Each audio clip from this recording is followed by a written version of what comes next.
Chapter 3. Eleazar, the gentle-spirited old man, shows such fortitude that even as we read these words 2,000 years later, they seem like an inextinguishable fire. But when Eleazar replied thus eloquently to the exhortations of the tyrants, the guards around him dragged him roughly to the torturing place.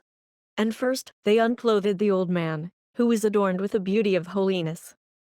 Then, binding his arms on either side, they scourged him, a herald standing and shouting out over against him, "Obey the orders of the king." But the great-souled and nobleman, an Eleazar in very truth, was no more moved in his mind than if he were being tormented in a dream. Yea, the old man, keeping his eyes steadfastly raised to heaven, suffered his flesh to be torn by the scourges till he was bathed in blood and his sides became a mass of wounds. And even when he fell to the ground because his body could no longer support the pain, he still kept his reason erect and inflexible. With his foot, and one of the crew at guards, as he fell, kicked him savagely in the side to make him get up. But he endured the anguish, and despised the compulsion, and bore up under the torments, and like a brave athlete taking punishment, the old man outwore his tormentors. The sweat stood on his brow, and he drew his breath in hard gasps, till his nobility of soul extorted the admiration of his tormentors themselves.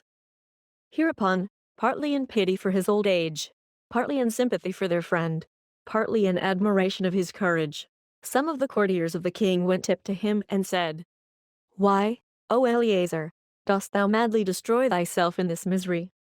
We will bring to thee of the seethed meats, but do thou feign only to partake of the swine's flesh, and so save thyself." And Eleazar, as if their counsel did but add to his tortures, cried loudly, "No. May we sons of Abraham never have so evilly thought as with faint heart to counterfeit a part unseemly to us. Contrary to reason, indeed, were it for us, after living up to the truth till old age, and guarding in lawful guise the repute of so living, not to change and become in our own persons a pattern to the young of impiety, to the end that we should encourage them to eat unclean meat.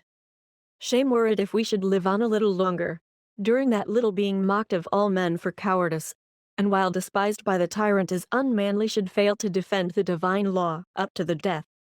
Therefore, O sons of Abraham, do ye die nobly for righteousness' sake. But as for you, O minions of the tyrant, why pause ye in your work?" So they, seeing him thus triumphant over the tortures and unmoved even by the pity of his executioners, dragged him to the fire. There they cast him on it, burning him with cruelly cunning devices, and they poured broth of evil odor into his nostrils. But when the fire already reached to his bones and he was about to give up the ghost, he lifted up his eyes to God and said, "Thou, O God, knowest that though I might save myself I am dying by fiery torments for thy law. Be merciful up to thy people, and let our punishment be a satisfaction in their behalf. Make my blood their purification, and take my soul to ransom their souls." And with these words, the holy man nobly yielded up his spirit under the torture, and for the sake of the law held out by his reason, even against the torments up to death. Beyond question, then, the inspired reason is master over the passions, for if his passions or sufferings had prevailed over his reason, we should have credited them with this evidence of their superior power.